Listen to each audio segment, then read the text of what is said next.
Shalom Bapak Ibu yang terkasih dalam Yesus Kristus. Kembali kita berjumpa di dalam program Mujizat Zaman Now yang diselenggarakan oleh Mount Hermon Church.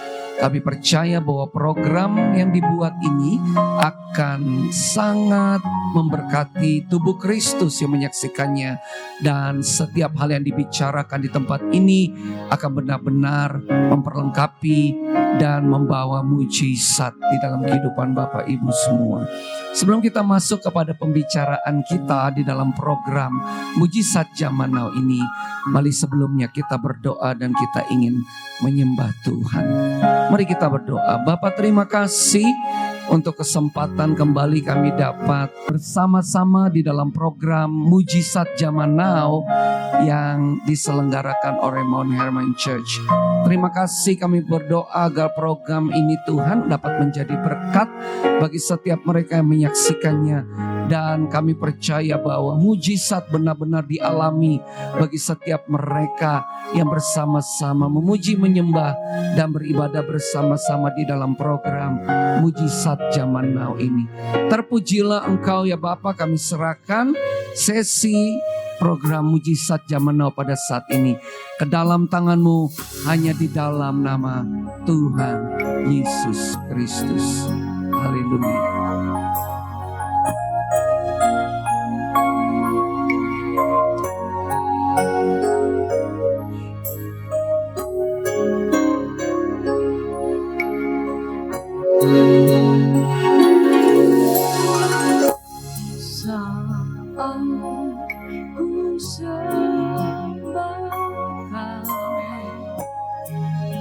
Kau hadir di sini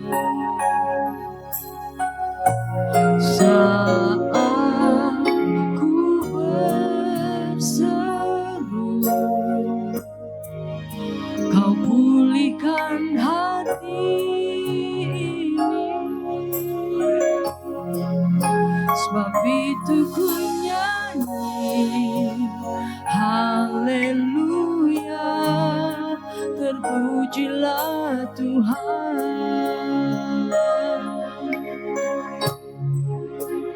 Hadirat-Mu Tuhan ku rasakan.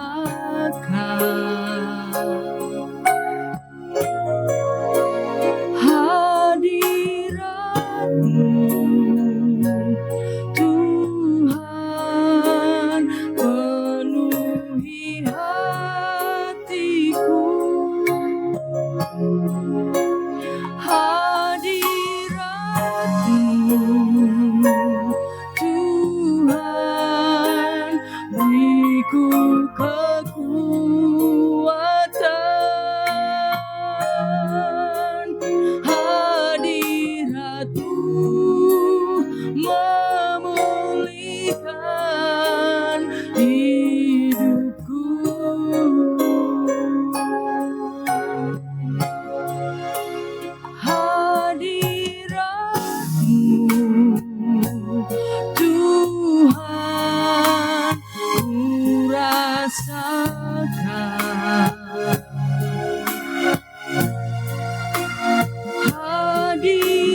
dan perkenananmu mengikutiku.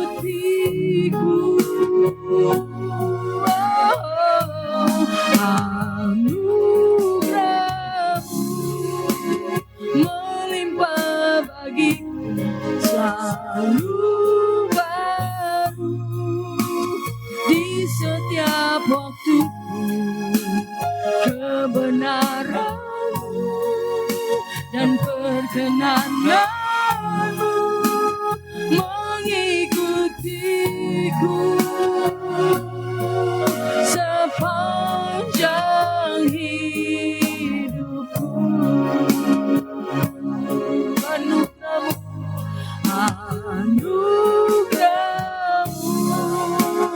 melimpah bagiku, selalu baru di setiap waktuku. Kebenaran-Mu dan perkenanan-Mu mengikutiku. Anugerah-Mu melimpah bagiku, selalu baru di setiap waktuku.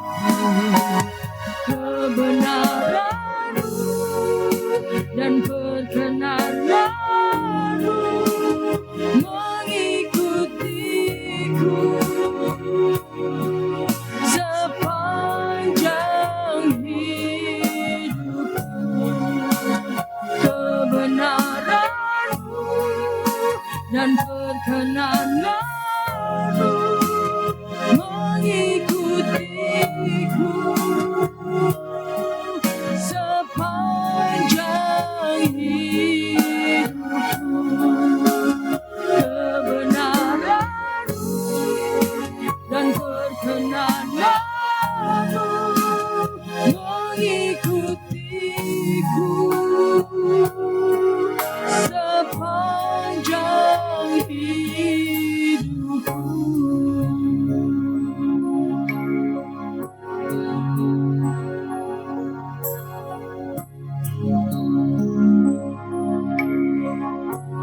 Ciri orang percaya adalah adanya mujizat. Amin. Itu bukan ciri gereja loh, bukan ciri pendeta loh, ciri orang percaya. Coba kita buka dulu deh ayatnya Markus 16 ayat 17 sampai 18. Ini di luar dari catatan, Bu.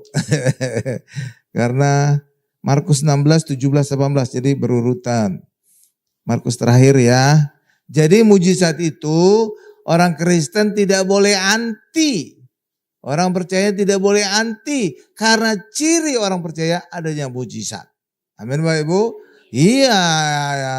Jadi jangan anti kita ya terhadap mujizat. Dan tadi kita sudah saksikan kesaksian Pak Joni. Ya. Ini saya bacakan ya Markus 16 ayat 17 18 ya. Oh atau dari ayat 15 Bu.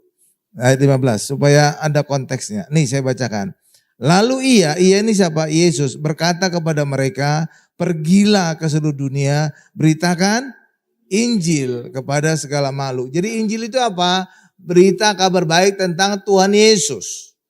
Kalau berita tentang Tuhan Yesus sebenarnya bukan hanya 4 Injil saja. Ada Matius, Markus, Lukas, Yohanes. Tapi seluruh Alkitab sebenarnya tentang Yesus. Cuma dalam perjanjian lama Yesusnya masih tersembunyi. Injil dinyatakan sejak kelahiran sampai kenaikan ke surga. Dan surat-surat itu dijelaskan tentang pengajaran Yesus. Jadi sebenarnya Alkitab itu benang merahnya Tuhan Yesus. Amin. Jadi ketika kita berfokus kepada Tuhan Yesus, percaya akan kasih dan kuasanya, maka tanda-tanda ini akan menyertai kita. Apa tanda-tandanya? Ayat lanjutannya. Siapa yang percaya dan dibaptis akan diselamatkan, tetapi siapa yang tidak percaya akan dihukum. Kenapa dihukum? Karena semua orang di dunia ini telah berbuat dosa dan telah kehilangan Allah, kemuliaan Allah. Itulah sebabnya semua orang di dunia ini layak untuk dihukum. Tapi hari ini kita percaya Yesus, maka dosa kita ditanggung Yesus dan hukuman dosa kita di jalan Yesus. Maka setiap orang percaya kita tidak berdosa lagi dan tidak lagi mengalami hukuman dari Allah. Amin Ibu? Iya, lanjut lagi. Tanda-tanda ini, tanda-tanda apa nih? Tandanya mujizat akan menyertai orang-orang yang percaya. Bukan orang Kristen ya Bapak Ibu ya. Orang yang percaya kepada siapa? Tuhan Yesus. Karena banyak kali juga orang hanya Kristen KTP. Iya, Kristen KTP itu maksudnya apa? Dia karena Kristen karena orang tuanya. Iya, orang tuanya. Jadi dia nggak benar-benar percaya gitu Bapak Ibu. Ya karena memang orang tuanya Kristen ya Anaknya juga jadi Kristen, ya kan Bapak Ibu ya. Jadi Kristen KTP itu. Kalau Kristen KTP itu nggak ada kuasa. Karena apa? Dia nggak percaya. Itu karena warisan orang tua. Ya, tanda-tanda ini akan menyertai orang-orang percaya. Mereka akan mengusir setan-setan. Jadi saudara bisa ngusir setan. Kalau ada rumah saudara juga ada setannya, penunggunya. Kayak tadi lantai 19, diurapi, setan itu pergi. Dan sekarang bisa laku. Tuh. Sebelumnya ada aja seperti halangan ya. Karena pasti orang merasa, kayak merinding ini bulu kuduk kayak masuk ruangan ini barangkali. Atau bangkunya bergeser-geser. Kok nggak ada orang kok bisa bergeser itu bangku. Meja bergeser. Akan orang jadi ngeri-ngeri sedap gitu. Iya kan? Iya. Tapi saudara nggak perlu takut. Kenapa? Kita punya kuasa untuk mengusir setan demi nama Yesus. Tapi atas nama Yesus ya. Iya. Mereka akan berbicara dalam bahasa-bahasa yang baru bagi mereka. Ayat 18. Mereka akan memegang ular. Nah, dan sekalipun mereka minum racun maut, mereka tidak akan mendapat celaka. Mereka akan meletakkan tangan orang sakit dan orang itu akan sembuh. Jadi kita bisa meletakkan tangan pada orang sakit sembuh. Amin. Jadi saudara punya kuasa untuk numpangkan tangan kepada orang lain. Untuk juga saudara numpangkan terhadap keluarga saudara, kepada anak, istri, atau suami, bisa. Oke Bapak Ibu, karena ini ayat, tidak dikatakan jenis kelaminnya laki-laki, numpangkan tangan, gak ada ya. Artinya apa? Semua orang yang percaya bisa numpangkan tangan. Amin Bapak Ibu. Iya, gak ada dikatakan jenis kelamin, gendernya gak ada ya. Nggak. Jadi siapapun bisa ya, kita asal percaya Yesus kita bisa numpangkan tangan. Dan juga bisa memegang ular dan minum racun maut. Tapi jangan sengaja. Jangan bisa megang ular, cari sarang ular. Mati saudara dipatok ular ya. Ya, minum racun maut. Ya, saudara jangan coba-coba minum baygon, mati saudara. Baygon rasanya apa? Strawberry kali. Mati. Tapi kalau diracun orang, ingin diguna-gunain orang, saudara kebal. Amin Bapak Ibu. Iya, jadi saudara nggak perlu takut diracun orang segala macam. Oke. Jadi tanda mujizat itu tanda orang percaya. Jadi bukan orang Kristen ya. Karena Kristen bisa juga Kristen KTP dia. Amin. Tapi harus percaya Yesus. Saudara akan mengalami kuasa mujizat Tuhan. Nah, jadi setelah keselamatan, jadi itu kebutuhan utama manusia. Pertama keselamatan. Setelah keselamatan, dua kebutuhan pokok manusia. Satu, sehat. Yang kedua adalah diberkati ekonominya. Ya, kalau saudara diberkati tapi sakit-sakitan percuma. Walaupun saudara opname di rumah sakit yang paling mahal di dunia, VVIP sekalipun, kalau saudara terbaring rumah sakit percuma. Ngapain lagi ya? Benar Bapak Ibu ya? Iya. Demikian juga, tapi sebaliknya juga. Kalau saudara sehat tapi kurang diberkati, berat hidup ini. Ya Bapak Ibu ya, harus ada dua-duanya. Itulah sebabnya dua hal inilah hari ini kita akan tonjolkan. Kesembuhan ilahi dan bebas resesi.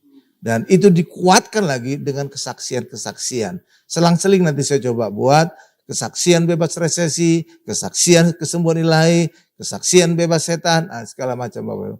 Supaya apa? Itu menunjukkan bahwa orang Kristen itu memang ada mujizat. Ya Bapak Ibu ya. Iya. Apalagi kita nanti kalau nyebarkan ke banyak WA grup. Mereka bisa kaget. Ada mujizat gitu Bapak Ibu.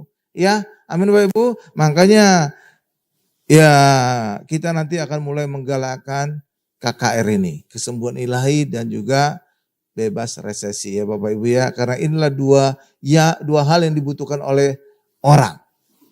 Bukan hanya Kristen. Non Kristen juga butuh.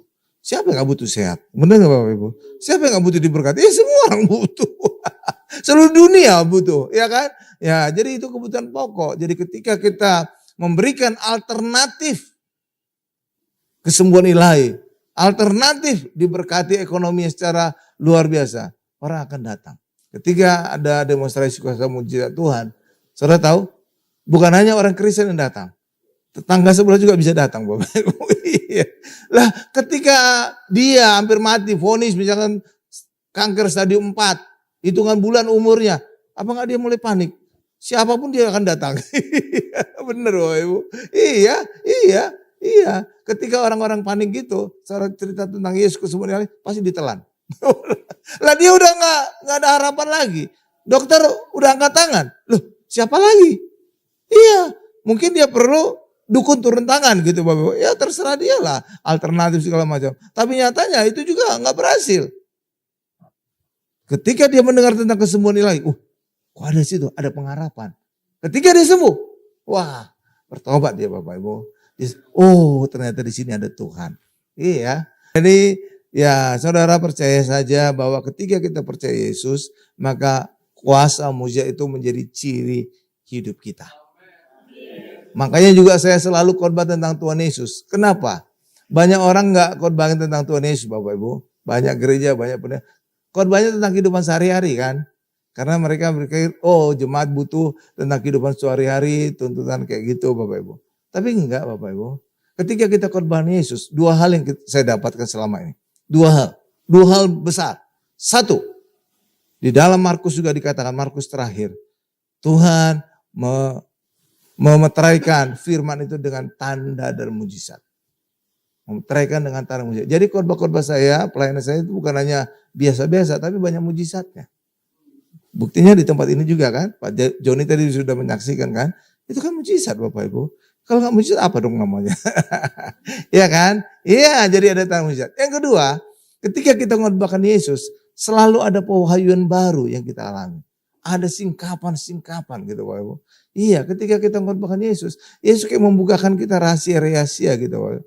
Tapi ketika orang tidak mengkhotbahkan Yesus, Alkitab ada berkata, pikiran kita seperti berselubung. Iya, ada ayatnya. Jadi saudara nggak dapatkan singkapan. Saudara kayaknya ya gitu-gitu aja, nggak ada hal-hal baru gitu Bapak Ibu. Ya, jadi saya dorong kita, siapapun kita yang kelak nanti akan menjadi pengkhotbah, khotbahkanlah tentang Tuhan Yesus. Berfokus tentang Tuhan Yesus. Amin Bapak Ibu. Pelayanan saudara akan banyak mujizat. Yang kedua, ada banyak singkapan dalam khotbah saudara. Nah, Tuhan Yesus saat menyembuhkan, tidak hanya langsung menyembuhkan Bapak Ibu, enggak. Tapi Tuhan Yesus juga mengajar. Ya, mengajar. Jadi orang Kristen juga jangan datang ke gereja hanya sekedar ingin sembuh. Tapi mereka juga harus mendengarkan firman. Seringkali kadang-kadang sebelum didoakan pendeta juga apapun masalah kita, ketika kita serius imani firman itu, saudara akan mendapatkan solusi atas masalah saudara. Amin Bapak Ibu. Iya. Belum didoakan udah sembuh sendiri. Belum didoakan kayak ada singkapan. Selama ini mungkin kita nggak tahu solusi, kayak ada jalan buntu. Tapi ketika kita mendengarkan firman, kayak ada, gini tuh saya harus lakukan di perusahaan saya. Gitu Bapak Ibu. Kayak ada singkapan baru. Saudara tahu kenapa? Karena Yesus adalah jalan dan pintu. Jadi ketika kita dalam Yesus, selalu ada jalan. Ketika kita dalam Yesus, tidak ada pernah jalan buntu. Selalu ada pintu. Iya Bapak Ibu. Iya kayak ada aja terbuka gitu. Iya. Saudara juga kayak dapat pewahyuan baru gitu ya. Semula saudara bingung, saya harus ngapain di perusahaan ini ya. Apa yang harus saya lakukan? Tiba-tiba ketika kita mendengar firman, kayak disingkapkan gitu Bapak Ibu. Semula itu kayak gelap. Tiba-tiba ada jalan ini. Kayaknya saya harus lakukan ini. Nah gitu Bapak Ibu. Ya. Iya, demikian juga pengkhotbah juga demikian. Ketika kita berfokus kepada Yesus, mengkhotbahkan Yesus, selalu ada singkapan-singkapan baru. Kadang catatan khotbah saya Bapak Ibu bisa berbeda dengan saya khotbahkan. Karena ada tambahan pewahyuan saat dipimpin. Iya, oke. Coba kita lihat Matius 9 ayat 35. Yesus mengajar dan menyembuhkan. Ini saya bacakan ya. Demikianlah Yesus berkeliling ke semua kota dan desa. Ia mengajar dalam rumah-rumah ibadat dan memberitakan Injil kerajaan surga. Serta melenyapkan segala penyakit dan kelemahan. Tuh, jadi mengajar dan menyembuhkan.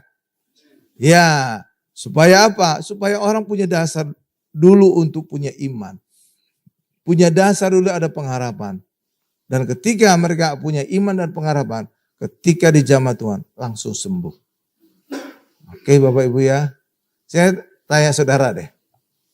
Saudara ingat gak kisah tentang wanita pendarahan 12 tahun? Dia menerobos banyak orang.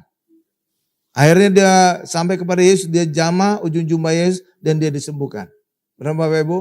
Saya tanya saudara, selain dari wanita ini, ada banyak enggak orang yang menyentuh Yesus?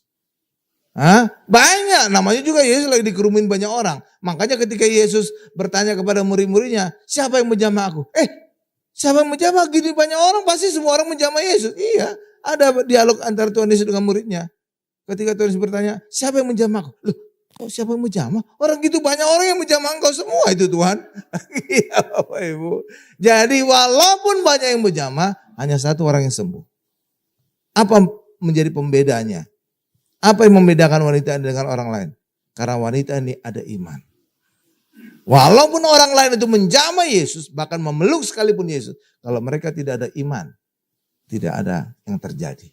Amin. Hal yang sama juga dengan kita. Kita orang Kristen, banyak kita berdoa, banyak juga masalah kita. Tapi ketika kita mengalami solusi, enggak semua orang yang mengalaminya.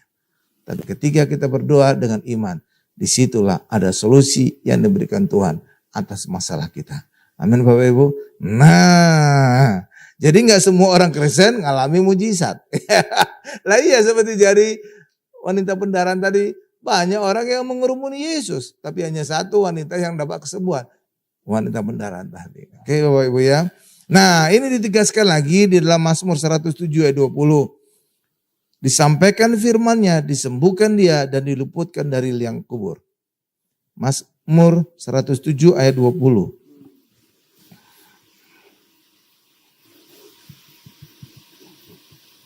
Mazmur 107 ayat 20 ini disampaikan. Ini saya bacakan. Disampaikannya itu huruf besar berarti Tuhan. Disampaikan Tuhan firman-Nya dan disembuhkannya mereka, diluputkannya mereka dari liang kubur. Jadi disampaikan firman dulu. Ada bangkit iman, ada bangkit pengharapan, maka mereka akan disembuhkan dan diluputkan dari liang kubur. Liang kubur artinya kematian. Jadi biasanya sebelum orang mati apa? Sakit dulu. Sebelum sakit biasanya lemah atau meriang-meriang dulu. Ya kan Bapak Ibu ya. Jadi ada tahapannya. Sehat, meriang-meriang, gak enak badan, sakit kemudian tit. Nah gitu Bapak Ibu. Game over gitu.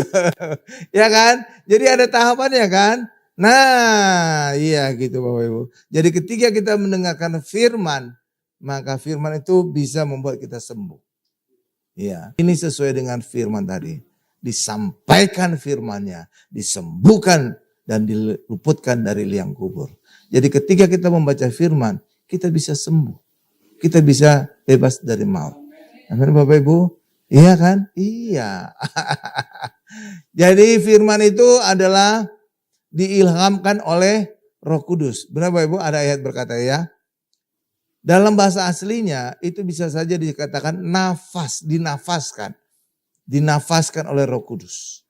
Ketika manusia pertama kali diciptakan dari debu tanah dan ditiupkan nafas hidup dan manusia itu menjadi hidup. Kejadian 2 ayat 7. Ya ke Bapak Ibu ya. Ya, hafal banget Pak. Ya, sering saya ulang-ulang.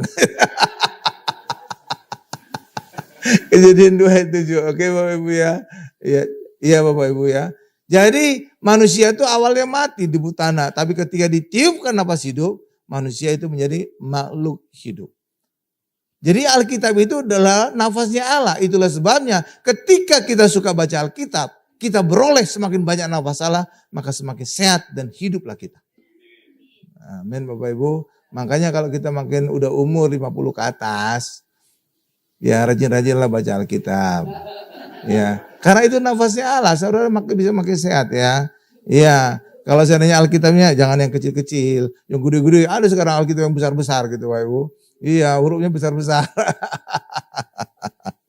Ya, karena apa? Alkitab dinafaskan oleh Allah dan nafas Allah bisa menghidupkan debu tanah menjadi makhluk yang hidup. Demikian juga kita, ketika kita banyak baca firman, saudara akan semakin hidup, semakin sehat. Ya, haleluya. Jadi jemaat kita harus suka firman. Tapi bukan sembarang firman, tapi firman tentang Tuhan Yesus. Amin. Karena firman Tuhan Yesuslah yang bisa membangkitkan iman. Ya, kenapa? firman Tuhan Yesus bisa membangkitkan iman Bapak Ibu? Karena Tuhan Yesus memberikan kabar baik. Kalau firman yang lain ada juga menghukum loh. Iya, firman itu ada yang menghukum, hukum Taurat misalkan, ada juga yang membawa pengharapan, kabar baik Tuhan Yesus. Jadi pengharapan itulah awal dari iman. Iya Bapak, misal tok tok tok nggak, biasanya mertua saya bilang tok tok tok nggak terjadi gitu. Tok tok tok, misalkan saudara kanker lah, misal tok tok tok tok, kanker, ya dokter sudah angkat tangan misalkan, udah stadium 4, udah kritis lah, hitungan bulan umur kita gitu kan. Ya Bapak Ibu ya, tiba-tiba saudara dengar teman saudara sembuh dari kanker. Apa reaksi saudara? Ih, kok bisa sembuh ya? Kok ada harapan saya sembuh. Jadi awalnya adalah adanya pengharapan. Dan kemudian ketika dia lebih tanya lagi kepada temannya, kok kamu bisa sembuh? Oh iya, saya didoakan pendeta hari, pakai minyak, perapan, dan beri perjamuan. Oh bisa ya? Wah, saya pingin dong. Dan lewat harapan itulah kemudian imannya bangkit. Imannya bangkit menjadi awal terjadinya mujizat. Jadi ada urutan-urutannya Bapak Ibu. Semula nggak ada harapan, dengarkan kesaksian orang, timbul pengharapan. Kayak tadi Pak Joni saksi, itu kan banyak orang lain juga, bisa dipulihkan ekonomi ya. Jangan-jangan saya juga bisa dipulihkan. Jadi ada pengharapan kan? Lah iya, makanya kesaksian itu perlu. Karena membangkitkan pengharapan orang lain. Berikutnya, bangkitkan iman. Setelah pengharapan, naik iman. Ke iman, naik lagi mujizat. Oke Bapak Ibu ya. Jadi itulah pentingnya kesaksian. Karena lewat kesaksian, orang yang semula tidak ada harapan. Gimana ya bisnis sekarang susah, berat gitu ya. Kok ada yang bisa diberkati? Jadi ada pengharapan kan? Nah, pengharapan jadi awal dari iman. Iman jadi awal dari mujizat. Oke Bapak Ibu. Oke, iya. Haleluya. Coba Pak, udah berubah. Ya. Coba Markus 16 ayat 20.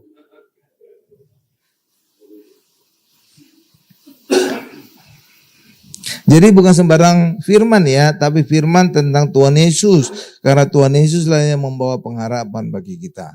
Bisa disembuhkan, bisa diberkati, bisa diselamatkan. Jadi ada. Markus 16 ayat 20 ini saya bacakan. Maka mereka pun pergilah memberitakan Injil. Jadi berita tentang Yesus, berita kabar baik tentang Yesus ke segala penjuru, dan Tuhan turut bekerja dan meneguhkan firman itu dengan tanda-tanda yang menyertainya. Jadi berita tentang Yesus itu yang diteguhkan oleh Tuhan.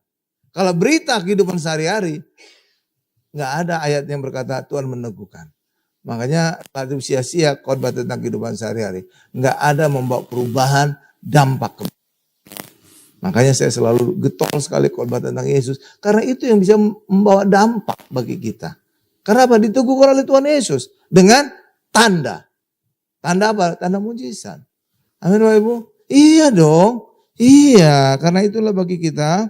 Ya, orang jangan khawatir ketika mengkhotbahkan Yesus. Orang nanti, Pak kalau khotbah tentang Yesus nanti kan bosan Pak. Saudara pernah bosan gak kalau diberkati? Enggak kan? Saudara pernah bosan enggak kalau disembuhkan? Enggak kan? Saudara pernah bosan enggak kalau dilepaskan dari segala ikatan? Enggak kan? Nah kalau saudara ingin semuanya itu hanya di dalam Yesus. Makanya kalau tidak khotbahkan Yesus, nggak akan pernah bosan. Karena apa? Berikutnya kita akan diberkati. Berikutnya kita akan disembuhkan. Mana ada orang bosan sembuh, diberkati dan dilepaskan. Ya, Ibu. Oke ya. Jadi apa kata orang itu terserah lah. Tapi kalau saya tidak ada bosannya mengkhotbahkan Yesus. Karena di dalam Yesuslah yang bisa membawa dampak kepada banyak orang. Dan itu pasti tidak akan membosankan. Ya amin Bapak Ibu. Ya. Nah Tuhan Yesus tidak hanya bicara hal rohani saja. Ya Bapak Ibu. Buktinya apa Pak? Buktinya setelah Tuhan Yesus mengajar, Yesus memberi makan. Ya kan? Jadi bukan hanya hal rohani aja Tuhan Yesus. Iya. Tapi juga memberi makan. Itu kan hal jasmani. Demikian juga gereja juga demikian. Sama. Gereja juga bukan hanya hal rohani saja. Tapi juga ada hal jasmani. Ada sosial. Dan itulah diakonia. Kita bantu banyak orang. kita hibur orang yang di penjara. Itu kan hal jasmani kan? Iya kan? Iya. Jadi kekristenan itu bukan hanya hal rohani, tapi juga hal jasmani juga ada. Ya, amin Bapak Ibu. Ya, makanya juga kan kemarin-kemarin itu kita ada training medsos, media sosial. Pak, hubungannya apa sih Pak gereja medsos Pak? Kesannya nggak ada hubungan ya. Ya, yang instrukturnya itu Ibu Odi sama Ibu Desi ya. Kesannya kan nggak ada hubungan ya. Ya Bapak Ibu, kesannya nggak ada hubungan kan? Iya kan? Nah iya itu kan kayak kesannya hal jasmani kan. Medsos apa sih hubungannya sama rohani? Lewat medsos juga bisa hal rohani. Lewat kita kutip, quote, ayat-ayat dan segala macam. Kita bisa sebarkan ayat itu. Bisa disebarkan penghiburan. Benar Bapak Ibu? Dan juga bisa menyebarkan bisnis. Jualan makanan, catering. Bisa lewat medsos kan? Bisa. Jadi nambah-nambah pemasukan kan? Lah iya. Iya Bapak Ibu ya. Jadi saudara jangan anti hal-hal jasmani. Kenapa? Karena Tuhan Yesus juga memberikan kita hal-hal jasmani.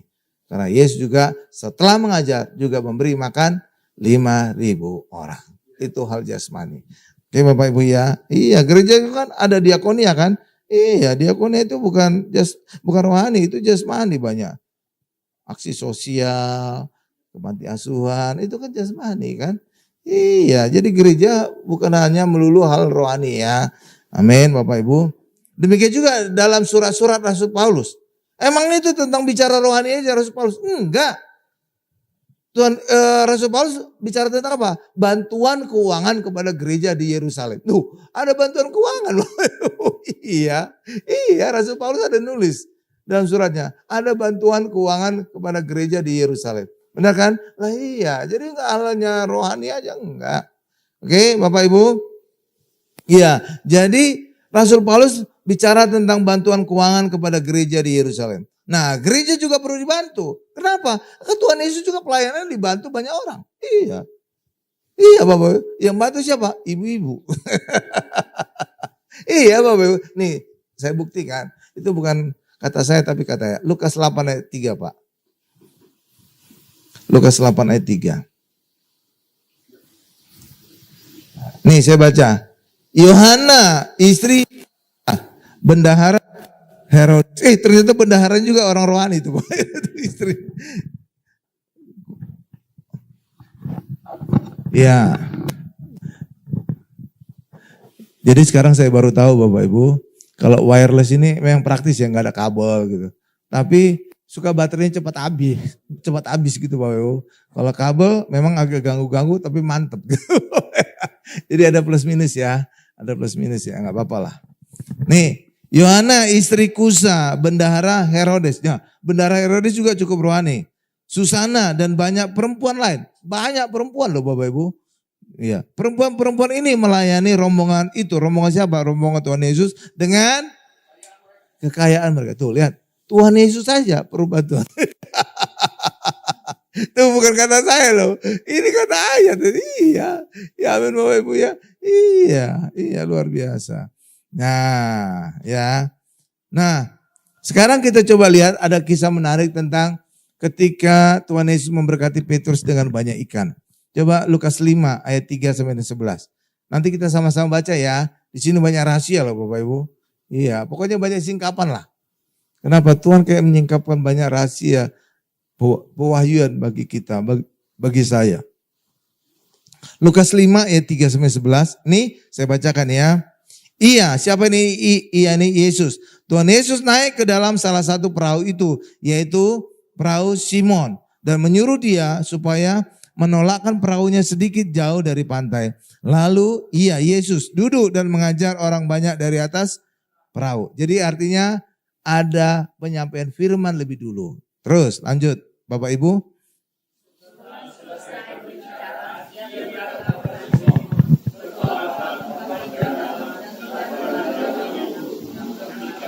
Nah, ntar Bu, jangan scroll dulu. Di sini ada sedikit rahasia yang tidak terlihat dalam Alkitab bahasa Indonesia. Ya, Bapak Ibu, mana tadi? Bertolak ke tempat yang dalam. Nah, artinya Tuhan Yesus satu, saya akan menjelaskan tentang bertolak ke tempat yang dalam. Yang kedua, tebarkanlah jalamu untuk menangkap ikan. Kalau dalam Alkitab Bahasa Indonesia tidak ada terlihat sesuatu yang menarik.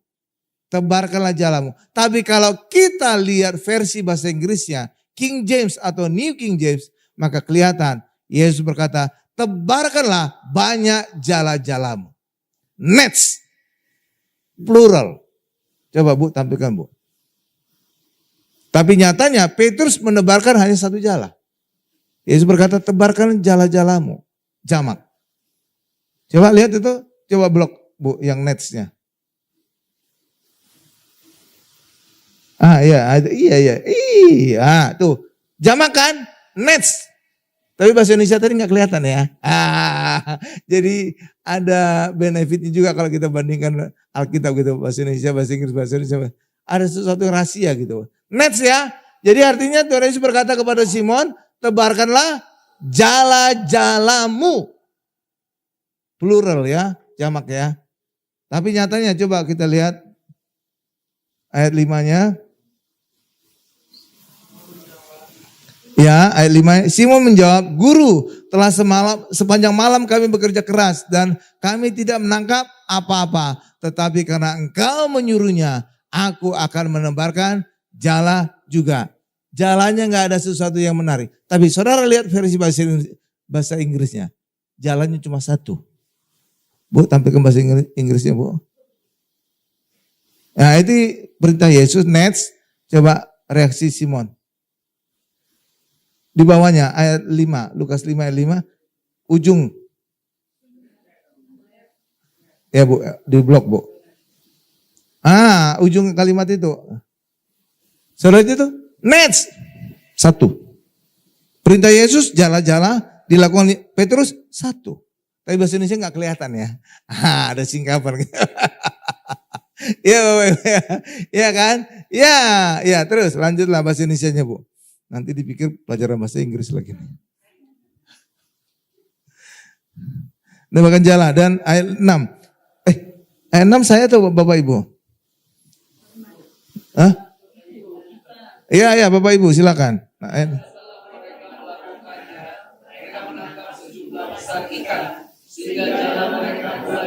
Nah, kalau seandainya tadi itu Petrus menyebarkan banyak jala, koyak enggak kira-kira jalanya? Enggak. Jadi ketaatan kita harus penuh ya. Jangan setengah-tengah. Itu bisa koyak nanti hidup kita. Ya, oke lanjut. Ayat 7 saya. Lalu mereka memberi isyarat kepada teman-temannya. Ya, temannya di perahu lain supaya mereka datang membantunya. Dan mereka itu datang. Lalu mereka bersama-sama mengisi kedua perahu itu dengan ikan hingga hampir tenggelam. Coba scroll lagi ke atas Bu. Ada sesuatu tadi saya lupa, kelewat. Telah reaksinya jawabannya Petrus ayat 5-nya. Nah, Simon menjawab ayat 5 ya Bapak Ibu, saya ulang lagi. Simon menjawab, Guru. Katakan sama saya, Guru. Semula Petrus menyebut Yesus Guru. Sebelum terjadi mujizat, Petrus hanya melihat Yesus sebagai Guru. Tapi lihat nanti, ketika dia mengalami mujizat, panggilannya berubah menjadi Tuhan. Ya, terus scroll lagi kembali. Ini sekarang saya tuh jemaat ya ayat 8.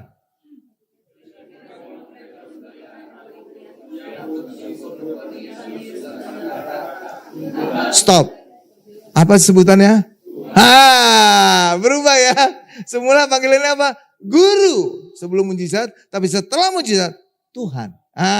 Soal itu iya, jadi jeli gitu, mantap. Terus.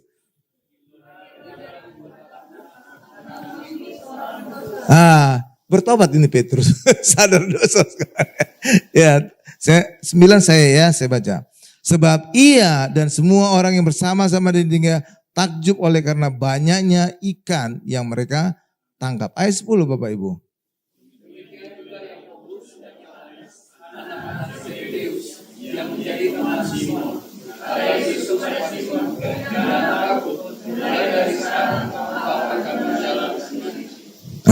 Jadi berubah ya, penjala ikan menjadi penjala manusia. Tuh, luar biasa ayat 11.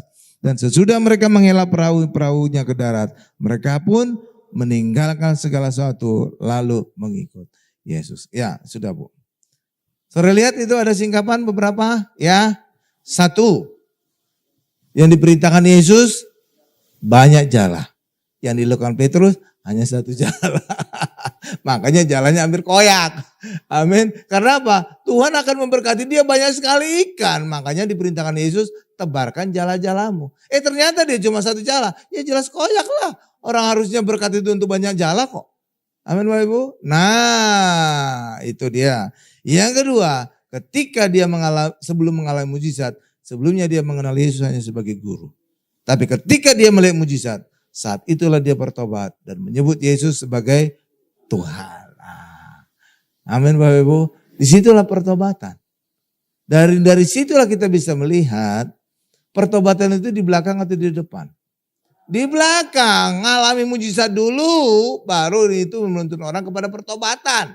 Tapi banyak sekarang pendeta, gereja, pertobatan itu di depan. Bertobatlah agar engkau diberkati. Bertobatlah agar engkau sembuh. Bertobatnya di depan. Harusnya apa? Bertobatnya di belakang. Setelah kita mengalami kebaikan Tuhan, mujizat Tuhan, kesembuhan Tuhan, berkat Tuhan, itulah yang menuntun orang kepada pertobatan.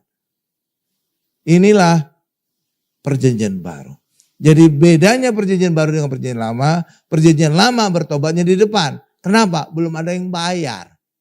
Belum ada yang nembus. Tapi perjanjian baru, dan itu terjadi ketika kita dalam Yesus, pertobatan itu di belakang. Kita bisa mengalami dulu kebaikan Tuhan, bisa mengalami berkat Tuhan. Kenapa? Karena Yesus sudah membayar sebelumnya semuanya. Lunas di atas kayu salib. Jadi kita harus bisa membedakan perjanjian lama dengan perjanjian baru. Cara membedakannya, letakkanlah Yesus di antaranya. Disitulah kita bisa melihat perbedaannya. Amin Bapak Ibu. Amin. Amin ya. Kan banyak kan saudara dengar kan? Kalau di rumah sakit ya biasanya bertobat ya, nanti kamu bisa sembuh. Bertobat ya, gitu kan. Iya. Jadi bertobat itu seringkali di depan. Padahal apa? Perjanjian baru harus di belakang. Kenapa? Karena Yesus telah membayar semuanya. Kalau perjanjian lama harus di depan. Kenapa? Belum ada yang bayar. Jadi manusia harus membayar dengan persembahannya, dengan pertobatannya, dengan kebaikannya. Tapi perjanjian baru berbeda. Yesus telah membayar lebih dulu. Makanya ada beda. Oke, jadi sekarang pendeta-pendeta yang percaya Yesus hidup dalam perjanjian baru, maka hari ini katakan, kebaikan Tuhan menuntun engkau kepada pertobatan. Jadi bertobatnya itu di belakang. Ada dukungan ayat enggak Pak? Oh ada, coba buka Bu, Roma 2 ayat 4. Iya.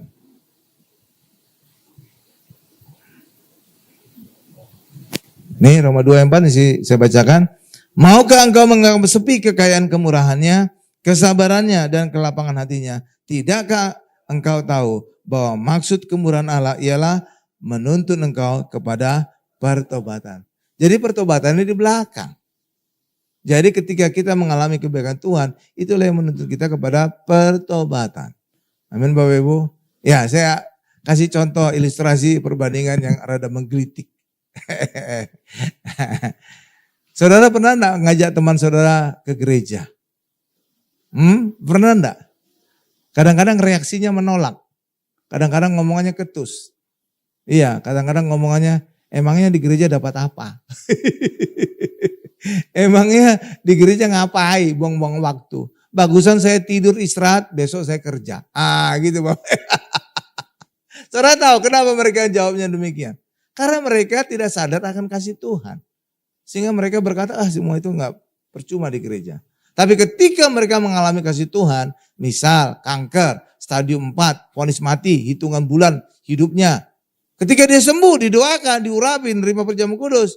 Enggak perlu saudara ajak ke gereja, dia akan cari gereja sendiri.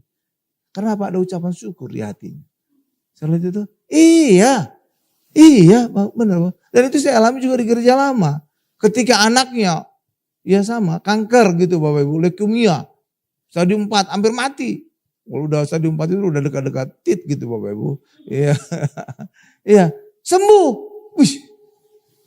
Dan ketika sakit itu sudah lama, pasti seluruh keluarga udah tahu orang ini sakit, anak ini sakit. Benar Bapak Ibu? Pasti tantenya, opungnya, omanya udah ngelihat si anak ini kan.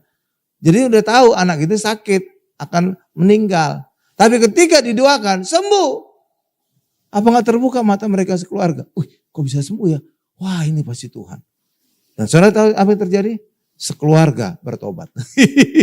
Mulai dari omanya, bapak ibunya, tantenya, namburunya, semua itu bertobat. Iya. Amin. Iya bertobat. Kenapa? Mereka lihat anak mereka, ponakan mereka bisa sembuh. Padahal ponisnya mati. Apa gak terbuka mata mereka? Iya. Dan kadang-kadang orang jadi gelap mata. Iya Bapak Ibu. Walaupun mereka dari tetangga sebelah. Ketika mereka didoakan sembuh. Mereka langsung bertobat Bapak Ibu. Minta dibaptis. Udah gak peduli lagi apa yang terjadi ke depannya. Pokoknya aku sudah percaya Yesus. Karena aku benar-benar mengalami mujizat Tuhan. Gitu Bapak Ibu. Jadi seringkali mujizat itu menyadarkan orang. Itu adalah Tuhan. Oke Bapak Ibu ya. Mari kita berdoa. Puji syukur Tuhan kami panjatkan nama-Mu Tuhan. Untuk setiap jemaat-Mu, untuk setiap penonton, untuk setiap netizen yang menyaksikan acara ini, acara mujizat zaman now ini. Yang sakit Tuhan sembuhkan. Karena Tuhan mau dan mampu menyembuhkan kami. Karena nama Yesus ada di atas segala nama. Ada di atas segala nama penyakit kami. Demikian juga usaha pekerjaan kami juga Tuhan berkati. Karena Tuhan kaya menjadi miskin. Agar kami menjadi kaya, agar kami diberkati. Terima kasih Tuhan Yesus, terima kasih. Apapun masalah kami Tuhan, kami percaya bersama dengan Yesus kami selalu punya solusi. Demikian juga Tuhan berikan damai di dalam keluarga kami. Damai Kristus sehingga suami istri tetap menjaga kasih mula-mula. Tetap mengasihi orang tua, mengasihi anak, anak menghormati orang tua dan mengasihi orang tua. Terima kasih Tuhan Yesus, berkati usaha pekerjaan kami, berkati juga istri yang di ibu rumah tangga, berkati juga anak-anak kami yang sedang studi sekolah, agar anak-anak kami menjadi anak sehat, cerdas, dan selalu dapat beasiswa, baik sekolah di luar negeri maupun di dalam negeri. Berkati mereka sampai studi S3-nya lulus dengan beasiswa. Terima kasih Tuhan Yesus. Terima kasih Pak Gari juga anak-anak kami dari segala pergaulan yang buruk, Pak Gari juga dari segala niat-niat orang yang jahat Tuhan. Terima kasih Tuhan Yesus, terima kasih Tuhan Yesus, dalam nama Yesus. Dan kami ingin akhiri doa ini dengan doa berkat. Mari Bapak Ibu semuanya, angkat kedua tangan kita, siapkan hati kita untuk menerima berkat-berkat dari Allah Bapa yang Maha Kuasa. Berkat dari Allah Bapa yang Maha Kuasa, kasih karunia dari Tuhan Yesus serta penyertaan Roh Kudus menyertai kami semua mulai hari ini sampai selama-lamanya. Haleluya, sama-sama kita berkata, amin. Terima kasih Bapak Ibu, saudara-saudari yang telah menyaksikan program Mujizat Zaman Now. Dan kami percaya bahwa setiap hal yang telah disampaikan melalui program ini akan sungguh-sungguh memberkati Bapak Ibu di rumah. Dan kebenaran yang disingkapkan melalui program ini akan menjadi bagian di dalam kehidupan Bapak Ibu sekalian. Sampai berjumpa kembali di program Mujizat Zaman Now yang selanjutnya. Kita akan tutup bersama-sama dengan menaikkan ucapan syukur. El Shaddai, El Shaddai, El Shaddai, El Shaddai, Allah Maha Kuasa yang